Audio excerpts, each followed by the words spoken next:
Here's part 4 of my schedule. I defeated the Bucks 196 to 173, my highest scoring game in the season. I played one game of the Rising Stars. I didn't win the 3-point. Um, then I played the All-Star game. One player of the game that game. Um, then came back from the All-Star game and took down the Bobcats in 2 games, 136 to 127. And then beat them again, 136 to 132. And then beat the Hawks 152 to 122.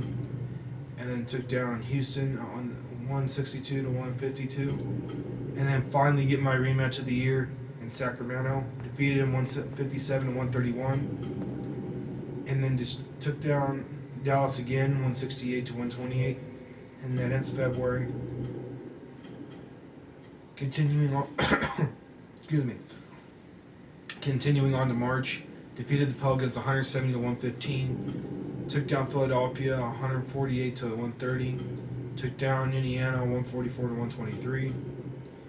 Took down the Thunder 158 to 138. Took down the Celtics again 152 to 126. And then took down the Clippers again 175 to 152. Then took out Brooklyn again 166 to 135.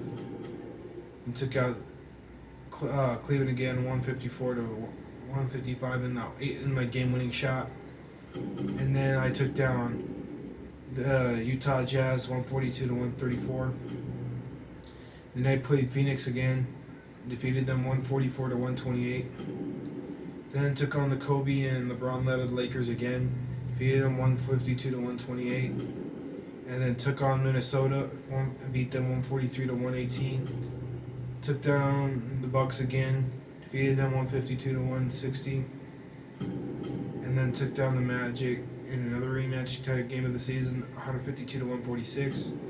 And then took down New York again, 153 to 148. And then for the final game of March, I defeated Chicago, 139 to 132. And that ends my March run. Now for the final leg of the season in April. I defeated the Cleveland Cavaliers 141 to 126. I defeated Toronto in a close game 139 to 138. And then took down Boston 131 to 128. And then finally had my final season matchup against the Bucks 176 to 139. And then took down Indiana again 141 to 127.